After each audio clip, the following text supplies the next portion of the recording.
Ang Hector Grijaldo Jr. incident ay nagturo sa mga chairman ng Quad Committee ng Kamara ng isang mahalagang aral, sinabi ng lead chairman Surigao del Norte 2nd District Rep. Robert Ace Barbers. Iyon ay ang maging maingat sa tuwing nakikipag-usap o nagsusuri sa isang testigo sa nagpapatuloy na pagdinig sa Quadcom.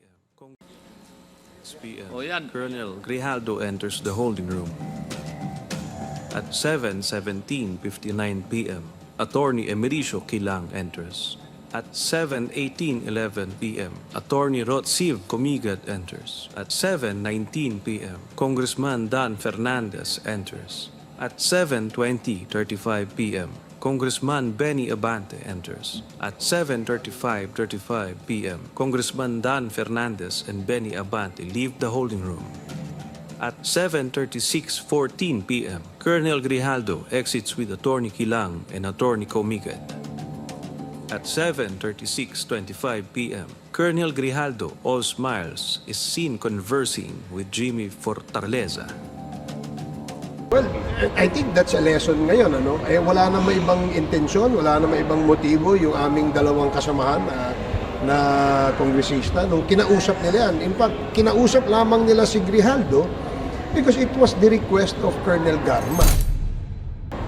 Na kung saan sinasabi ni Colonel Garma na yang si Colonel Grijaldo bilang classmate niya at close friend niya ay pwedeng mag-corroborate dun sa kanyang sinumpaang salaysay na isinabmit dito sa Quad Committee. So of course we want, as we always say, kapag ka may witness, mayroong gustong to testify, binivet namin yun eh. Part of talking to these witnesses is the vetting. That's the process that we do, including asking from them to execute an affidavit para hindi kami naliligaw. Sa yung puntong yun, si Colonel Garma ang nag-request. Hindi naman si Kong Dan Fernandez at si Kong Benny Abante. Yung lesson learned po yun. Yes, it is a lesson learned na hindi na pwedeng dalawa lang sila, pwedeng apat na kami. No? Para mas malinaw. Okay. Sir, ano lang po muna yung kay Colonel Grijaldo? Parang medyo uminit na po talaga yung ulo ng ating mga members. Paano pa po ba natin siya matipigan? Yun ang isang malaking challenge, kasi we cannot actually force him to say to answer to our questions, kasi syempre that's his right. But he's invoking yung right against self-incrimination, which is wrong. Because number one, wala namang kaso na kinasasangkutan niya at the moment. At he cannot invoke that because ang pagtatanong ay base naman doon sa kanyang affidavit na binigay sa Senate Blue Ribbon Committee. And it only proves to us that he's trying to be evasive, at saka hindi cooperative sa mga tanong o sa ating mga kasamahan sa Congress. And that is a manifestation too of disrespect sa committee. Gusto lang niyang manahimik dahil ayaw niyang sagutin, dahil alam niyang ipit na siya eh. Alam niya na wala nang credibility yung kanyang mga pinagsasabi doon sa Senado. Kung yung transfer ba niya, ngayon na ba yun mangyayari or bukas pa? Siguro baka by ito, we will make, I think the Sergeant at Arms will make arrangements with the Station 6 ng Quezon City Jail. At kapag ready na yon, ita-transfer siya. Sir, sila Taguba po ba? Nasa custody pa rin? Oh, yeah. Si Jimmy Guban and Mark Taguba are still detained sa house. Sir, so since wala na po tayong nakuha kay Colonel Grijaldo, kanina po kasi sa inyong opening statement, sabi niya meron pang mga gustong parang fine-tune doon sa issue with Barriuga case. So ano pa po ba yung sanang news ends po na...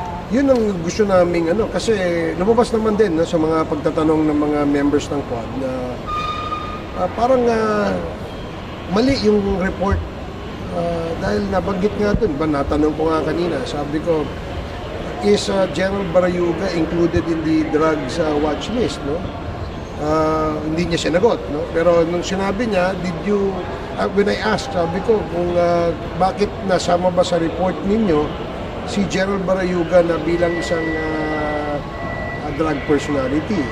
And he said yes, di ba? I don't know if I'm wrong, but I think I heard him say yes. So yun ang tingin ko at napiga namin. No? Bakit siya ng cover up? And obviously, because of this statement, no, naging cover up siya. No?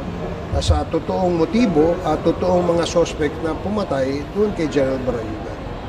Sir, shifting lang po, kailan po ba tayo mag-start doon po sa TRICOM naman po? Yung sa fake news, Ayan. mga trolls po. Oo. Meron na po ba Okay, tayo? lilinawin ko lang, no? Itong investigation na gagawin ng TRICOM, ang layunin nito ay magkaroon ng panukalang batas na magkaroon ng regulatory framework, no? Yung paggamit ng social media. Wala po tayong pinipigilang gumamit ng social media. Anybody can express what they want to say, they say what they want to express, and vice versa. Wala pong curtailment of the freedom of expression and speech. Ang gusto lamang natin, dahil po yung gumagamit po ng airspace, so to speak, no, yung sinasabing digital space, no, dapat maging responsable ka rin. Kagaya ninyo, mga media personalities and journalists, kayo ay nasasakop kayo, napapailalim kayo sa KBP. Hindi kayo pwedeng gumawa ng kwento, ng storya na wala kayong basihan, no?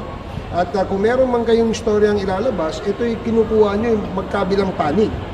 Di ba? That is the normal and the logical practice and that's what you call responsible journalism. I think dapat meron din tayong responsible blogging. Di ba? Hindi naman pwede magkalat tayo ng fake news para lang ikasira ng ano. And over a consideration, ano yung consideration? May kumikita eh. Di ba? Yung pagbablog, alam natin na mo-monetize yun. Di ba? Lalo na yung may nagpopondo sa kanila. No? And we were given the information na may nagpopondong mga sindikato sa Pogo at saka sindikato ng droga na mula sa China. Bayad dun sa mga nagkakalat ng fake news. Oo, kasi siyempre, they're only after the engagements. No? The more engagements they get, the bigger the money that they make. No? Kaya yun ang ano. Ang ating layunin nga ay magkaroon ng disiplina. Hindi naman pwede yung araw-araw pagbukas mo ng social media may nagmumura. Hindi naman siguro natin gustong madinig ng ating mga anak at mga apo yan. That's why we want to regulate and perhaps even discipline. No? Itong mga gustong maging vloggers. Sir, meron na pong schedule for Feb 3 yata o 4 eh. Between 3 and 4 yata. Yan ang ano. Sir, last na lang po on my end, meron pong nahuli yung ating NBI and AFP, I believe, yung Chinese nationals po at sila po ay posibleng maharap sa espionage dahil may mga nakita pong parang surveillance po na ginagamit nila sa EDCA sites and other military bases. Matagal na namin, ako personally, alam niyo yan, no? Matagal ko nang sinasabi yan. I've been saying all this time, yung mga libo-libong estudyante sa Tugigaraw, sa Isabela, sa Cagayan, yung mga libo-libong Chinese na estudyante. Yung mga Pogo employees dito na pumapasok dito kunyari bilang turista pero yung pala sila ay mga espiya. And ito nga yung naging epekto no sa ating pagiging mabait at maluwag sa kanila. Inabuso naman tayo. Sir, question po yung sa EJK. Kamusta po, ano po yung masasabi niya? Kasi diba there's a recommendation that there will be a partial report po ng event. So, nag-expect po ba tayo magkakaroon po ng report? And is there a timeline din po ba? At kamusta yung takbo ng investigation? May patutuloy? Meron, no? In fact, we already did submit the progress and partial report last December 19 before we went on break. Kami po ay nag-report sa plenaryo. Binigay namin yung aming mga rekomendasyon na bunga ng 13 pagdinig sa Quad Committee. Nakapag-produce po itong pagdinig na ito ng 32 panukalang batas at rekomendasyon na magkaroon ng investigasyon na malaliman ang mga personalidad na sa aming paniwala ay nasa likod ng pagdami ng mga pogo dito sa ating bansa at pagdami ng droga dito sa ating bansa. At lalo na, syempre, yung mga nasa likod ng pag-utos ng pagpatay o pag-implement ng extrajudicial killings. So, we're expecting more hearings There will pa po, be- or ilan pa po ba yun? As- Is there a timeline? Sa hearing siguro no, we're not looking at any deadline or timeline. No? As long as we have new witnesses and new issues that would be within the purview of the 4 committees that are jointly hearing, gagawin namin yon until perhaps mag-adjourn sine die itong Kongreso, 19 Congress na ito.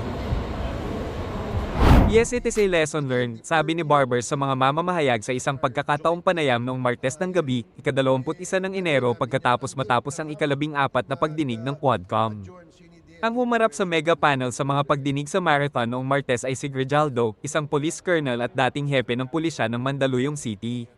Ito ang kanyang unang pagharap sa Quadcom mula noong kanyang kontrobersyal na testimonya sa Senado noong huling bahagi ng Oktubre nang ay paratang niya na sinubukan siyang pilitin ni Santa Rosa City Lone District Representative Dan Fernandez at Manila 6th District Representative Bienvenido, Benny, Abante Jr. upang patunayan ang testimonya ni dating Philippine Charity Sweepstakes Office, PCSO, General Manager Roy Ina Garma tungkol sa umano'y reward system para sa pagpatay sa mga drug suspect sa panahon ng madugong gyera kontra droga ni dating Pangulong Rodrigo Duterte. Itinanggi ni Fernandez at Abante, kapwa co-chairman ng Quadcom, ang mga pahayag at binatikos si Grijaldo para dito.